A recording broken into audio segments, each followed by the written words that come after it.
하나님의 은혜가 오늘도 우리 모두에게 함께 하시기를 간절히 바랍니다.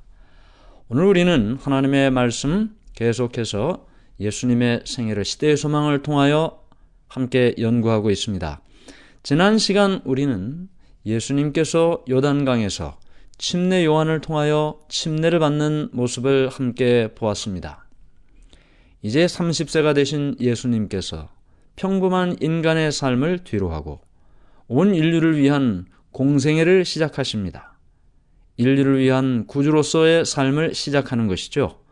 그래서 예수님께서는 요단강으로 나가서 침례 요한을 통하여 침례를 받으셨습니다.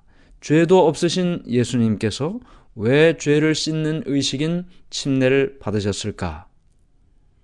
온 인류가, 모든 죄인들이 죄의 용서를 경험하는 그것을 상징하는 침례를 받을 것을 미리 모본으로 보여주셨죠. 그러므로 여러분과 저는 누구 한 사람 예외 없이 예수 그리스도를 믿기로 결심하는 그 순간, 하나님의 말씀대로 살겠노라고 마음속에 결심하는 순간 침례를 통하여 신앙생활을 시작하게 되는 것입니다. 침례 받으신 예수님께서 요단강 언덕에서 하나님께 간절한 기도를 드렸습니다. 이제 앞으로 예수님께서 감당해야 할 그 사명을 위하여 하나님께 능력을 구하는 기도를 드렸습니다. 앞으로 예수님께서 사람들을 만나고 그들을 통하여 겪게 될 모든 일을 감당할 수 있도록 하나님께 기도를 드렸습니다. 쉬운 일이 아니죠. 모독과 또 멸시와 핍박과 이 모든 일들을 겪으면서도 그들을 위하여 십자가에 달려 죽으시는 그와 같은 일을 하셔야 됐기 때문에 하나님께 간절히 눈물로 기도를 드렸습니다. 그리고 마침내 하나님께서 하늘에서 그 예수님의 기도를 들으시고 음성을 들려주셨죠. 이는 내 사랑하는 아들이요 내 기뻐하는 자라. 하나님의 아들 예수 그리스도, 이 땅에 구주로 오신 그분임을 모든 사람들이 들을 수 있도록 말씀을 허락해 주셨습니다. 비둘기 같은 성령이 예수님께 임하였습니다. 예수님께는 이제 곧 시작할 그 사명을 위하여 하나님께서 용기를 주신 것이고, 또 모든 사람들이 지금 눈앞에 있는 이 예수가 하나님의 아들임을, 앞으로 큰 일을 감당함을 깨닫도록, 믿도록, 확신하도록 그 일을 허락해 주신 것입니다.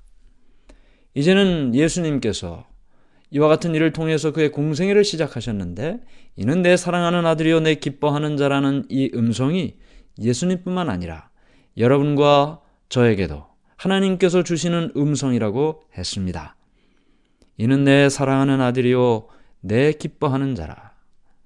우리가 하나님 앞에 그렇게 귀하게 여김을 받는 존재라는 사실을 우리는 지난 시간에 함께 살펴보았습니다. 이제 이 모든 일을 통해서 예수님께서 침례를 다 받으시고, 그리고 성령의 이끌림을 받아 광야로 가셨습니다. 그리고 우리가 잘 아는 대로 예수님께서는 그 광야에서 마귀로부터 시험을 받으시고 그 시험에서 마침내 말씀으로 승리하셨습니다. 이 장면이 이제 시대의 소망 12장 있는 말씀인데요. 제목은 시험이라고 되어 있습니다. 성경 본문은 마태복음 4장 1절부터 11절, 마가복음 1장 12절 13절, 누가복음 4장 1절부터 13절까지의 내용을 본문으로 이 12장의 시험장이 기록이 되어 있습니다. 마태복음 4장 1절과 누가복음 4장 1절에 이렇게 말씀이 기록되어 있습니다. 그때 예수께서 성령에게 이끌리어 마귀에게 시험을 받으러 광야로 가사. 마태복음 4장 1절을 먼저 읽었습니다. 이 말씀을 읽어보면 마귀에게 시험을 받으러 광야로 가사라는 말씀이 기록되어 있습니다. 어떤 사람들은 이 마태복음 4장 1절 때문에 왜 예수님께서 광야로 가셨을까? 왜 광야에 굳이 가셔서 시험을 받으셨을까? 마귀의 시험을 받으셨을까?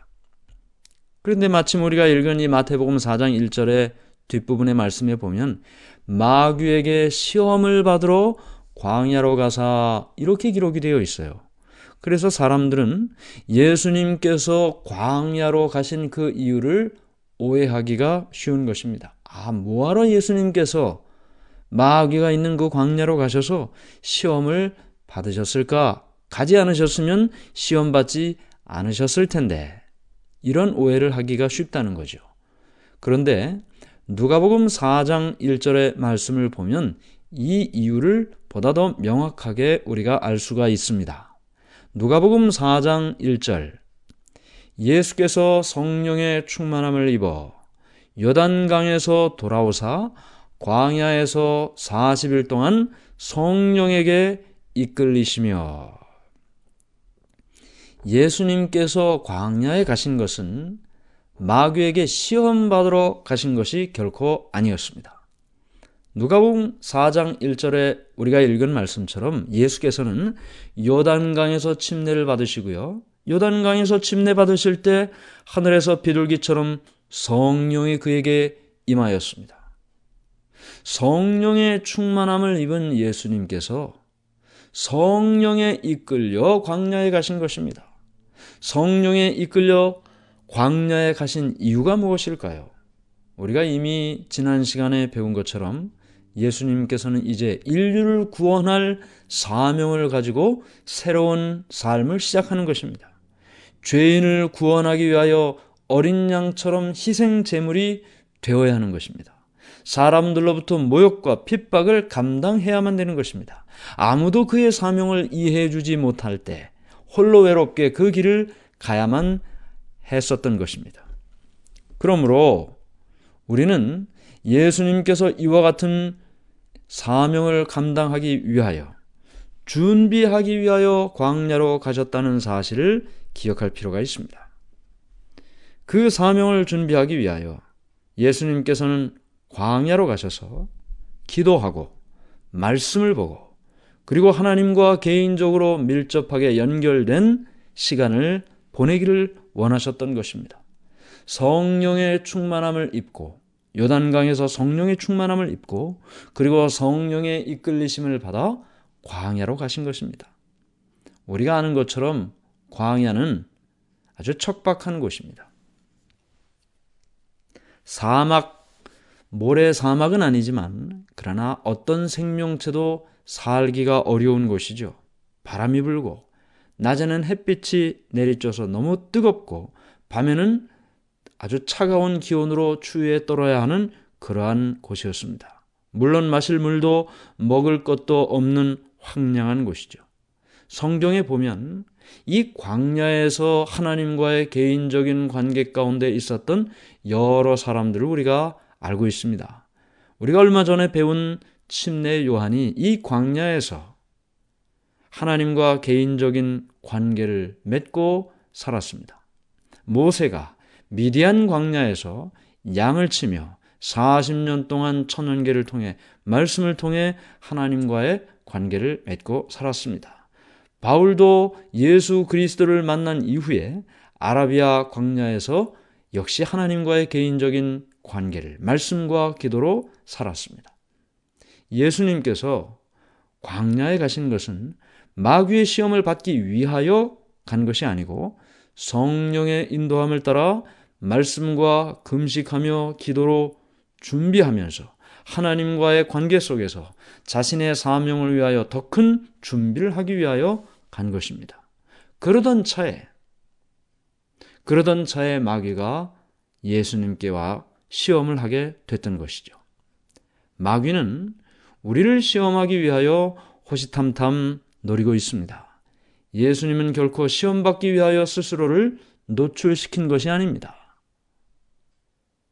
하나님과의 관계 속에 살려고 하는 예수님께 마귀가 나와서 시험을 했던 것이죠. 우리도 이 땅에 살면서 하나님의 말씀을 듣고 기도하고 살다 보면 틀림없이 예수님께 나온 마귀 사단처럼 그 마귀 사단의 시험을 받게 되는 것입니다. 시험 받지 않기 위해 노력해야 될 것이고, 혹 시험을 받는다면 승리해야만 될 것입니다. 성경 베드로전서 5장 8절에 이렇게 사단 마귀에 대하여 기록하고 있습니다. 베드로전서 5장 8절, 근신하라 깨어라. 너희 대적 마귀가 우는 사자같이 두루 다니며 삼킬 자를 찾나니. 사단 마귀는 우는 사자같이 돌아다니면서 하나님의 참 백성을 시험하기 위하여, 삼키기 위하여 두루 다닌다. 그러므로 근신하고 깨어서 마귀 사단의 시험에 굴복하지 않고 승리하게 되어야 한다. 이 말씀을 통해 우리는 사단은 예수님께서 광야로 가신 것을 알았고, 그는 이것이 예수님을 시험할 가장 좋은 때라고 생각했던 것입니다. 하나님께 더욱 가까이 가면 갈수록 마귀 사단은 우리를 시험하기 위하여 더 노력한다는 것입니다. 우리가 하나님께 기도하면 할수록, 우리가 말씀 앞에 나아가면 나갈수록 우리를 넘어뜨리기 위하여, 하나님께 나가지 못하게 하기 위하여 우리를 시험한다는 것이죠. 이 마귀의 시험에서 승리하는 우리 모두가 되기를 간절히 바랍니다. 사단이 지금 예수님께 시험하러 나와서 예수님을 굴복시키려고 하는데요, 이 일이 처음 있는 일이 아니죠. 사단은 이미 에덴 동산에서 맨 처음 사람이었던 아담과 그리고 하와에게 시험했고 유혹해서 완전히 그들을 굴복시켰습니다. 그리고 나서 하나님께서 아담에게 주셨던 지구의 통치권을 빼앗아갔죠. 자, 이게 무슨 말이냐면 창세기 1장 27절 28절에 보면 이렇게 말씀이 기록되어 있습니다. 창세기 1장 27절 28절, 하나님이 자기 형상 곧 하나님의 형상대로 사람을 창조하시되 남자와 여자를 창조하시고, 하나님이 그들에게 복을 주시며 하나님이 그들에게 이르시되 생육하고 번성하여 땅에 충만하라. 땅을 정복하라. 바다의 물고기와 하늘의 새와 땅에 움직이는 모든 생물을 다스리라 하시니라. 자, 여기 창세기 1장 27절과 28절을 읽었습니다. 그런데 28절 맨 마지막에 보니까 하나님께서 자기의 모양과 형상대로 사람을 만들었어요. 남자와 여자를 만들었어요. 그리고 복을 주셨습니다. 그리고 이런저런 생육하고 번성하고 자식을 많이 낳고 이 땅에 가득 자식들을 다 채우고 살아라는 이런 축복된 말씀을 하시면서 맨 마지막에 무슨 말씀을 하십니까? 바다의 물고기와 하늘의 새와 땅에 움직이는 모든 생물을 다스리라. 아하, 정복하고 다스리는 그와 같은 임무를 아담과 하와에게 주셨습니다. 그러니까 정복하고 다스린다는 뜻이 무엇인가요? 여러분, 왕이 다른 나라를 정복하고 다스리지 않습니까? 예, 통치의 지배의 권한을 하나님께서 아담과 하와에게 주신 것입니다. 세상 만물을 아름답게 창조하시고 마지막으로 창조하신 것이 아담과 하와예요. 이 아담과 하와는 하나님의 창조의 걸작품인데, 이 창조의 걸작품인 아담과 하와에게 이미 먼저 창조해 놓은 이 세상 모든 것들을 정복하고 다스릴 수 있는 통치의 권한을 주신 것입니다. 그런데 사단은 이 아담과 하와를 유혹했어요. 그리고 마침내 범죄하게 만들었어요. 그리고는 아담과 하와에게 하나님께서 주셨던 정복하고 지배하는 이 통치의 권한을 사단 마귀가 빼앗아간 것입니다. 왜요? 아담과 하와도 자신의 통치를 받게 되었으니까요. 그러므로 아담과 하와에게 주어졌던 이 땅의 정복과 통치의 권한은 이제 사단 마귀에게로 넘어가게 된 것입니다. 사단의 유혹과 거짓말로 범죄한 모든 사람은 사단의 지배 아래 놓이게 되었습니다. 아담의 범죄와 하와의 범죄로 인하여 결국은 죄의 성향이 모든 사람에게, 모든 자손들에게 이르게 됐고, 그들은 죄로 기울어지는 이 본성 때문에 누구나 다 이 땅에 사는 동안 죄인이 되어버리고 마는 것입니다. 죄인이 된 모든 사람은 죄의 장본인, 그리고 모든 사람들을 죄로 인해 파멸에 이르게 하는 이 사단의 지배와 통치 아래 들어가게 된 것이죠. 예수님께서는 이런 사단의 거짓말과 유혹을 드러내기 위해 이 땅에 오셨습니다. 아담과 같은, 우리와 같은 인간으로 오신 예수님께서 사단의 거짓말과 유혹에 승리하심으로 하나님께 충성을 하게 될 것입니다. 그래서 사단의 지배로부터 벗어나기를 원하는 모든 사람은 예수님을 통해 해방과 구원을 얻게 되는 것입니다. 사단은 이렇게 아담으로부터 빼앗은 지구의 통치권을 갖게 되었는데, 창세기 3장 15절 이후 말씀을 보면 이 지구의 통치권이 사단에게 완전히 넘어가지는 않았다는 것을 또 보게 됩니다. 창세기 3장 15절이요. 구속의 경륜이라고도 하죠. 원복음이라고도 합니다. 창세기 3장 15절. 내가 너로 여자와 원수가 되게 하고 내 후손도 여자의 후손과 원수가 되게 하리니 여자의 후손은 내 머리를 상하게 할 것이요 너는 그의 발꿈치를 상하게 할 것이니라 하시고, 이 말씀은 에덴 동산에서 하나님께서 뱀에게 하신 말씀입니다. 뱀의 후손과 여자의 후손이 원수가 된다고 말씀하셨습니다. 뱀은 하와를 유혹한 사단이고 여자의 후손은 이 땅에 오셔서 사단을 멸하실 예수님을 이야기하고 있죠. 아담과 하와가 비록 죄를 짓고 죄인이 되었지만, 죽을 수밖에 없는 존재가 되었지만, 하나님께서는 이제 누구를 보내신다고요? 여자의 후손을 보내신다고요. 그리고 그 여자의 후손이 뱀의 머리를, 사단의 머리를 상하게 한다. 이 머리를 상하게 한다는 것은 치명적인 상처를 말하고 있습니다. 그러므로 여자의 후손은 예수님이고 뱀은 사단이고, 예수님께서 이 땅에 오셔서 사단을 마침내 치명적인 상처를 주고 사단으로부터 승리를 얻게 될 것이다. 그래서 죄인이 된 이 모든 죄인들이 마침내 예수님을 통해 구원을 받게 될 것이다. 이것이 바로 창세기 3장 15절의 약속의 말씀이죠.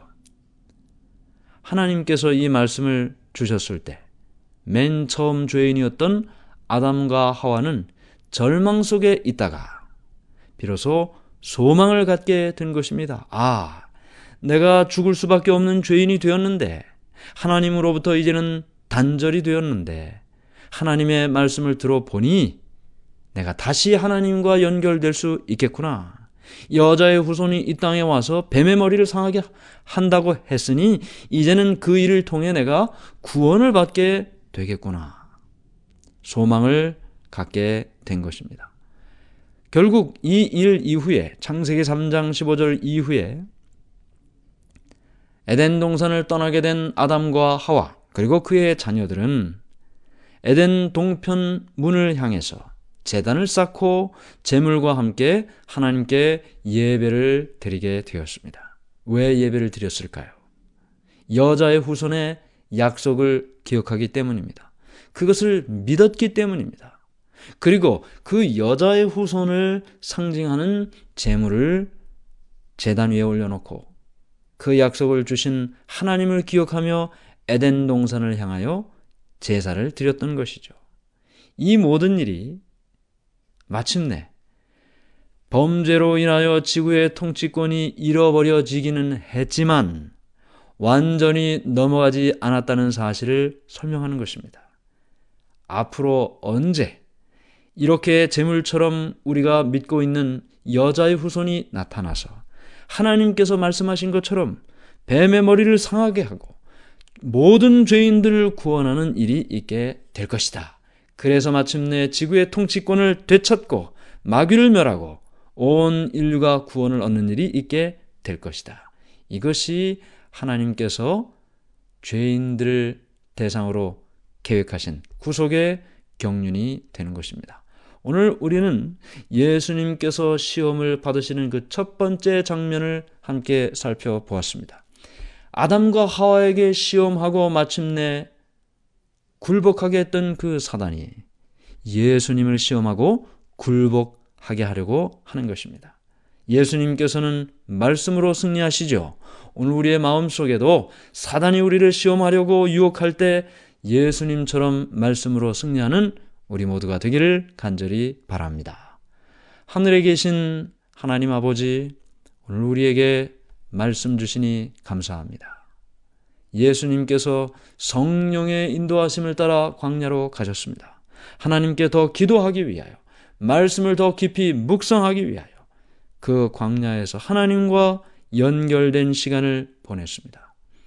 그런데 마귀는 금식하고 기도하는 그 예수님께 나와서 시험하고 유혹하고, 그리하여 마치 아담과 하와가 실패했던 것처럼 그렇게 예수님도 실패하고 굴복시키려 하지만, 그러나 예수님께서 말씀으로 승리하는 것처럼 오늘 우리의 마음속에도 말씀으로 승리하는 삶이 되게 해 주시옵소서. 아담과 하와는 굴복하고 그들에게 부여된 지구의 통치권이 사단의 손에 들려진 것처럼 보였지만, 그러나 창세기 3장 15절에 약속으로 그들이 제단을 쌓고 제물을 그 위에 얹어놓고 하나님께 예배드리고 제사를 드림으로 마침내 먼 훗날 여자의 후손 메시아가 예수님이 이 땅에 오셔서 모든 인류를 위하여 제물이 되시고 마침내 죄인을 구원하는 그 소망으로 산 것처럼 우리도 예수님을 기다리며 고대하고 살게 해 주시옵소서. 예수님 이름으로 간절히 기도드리옵나이다. 아멘.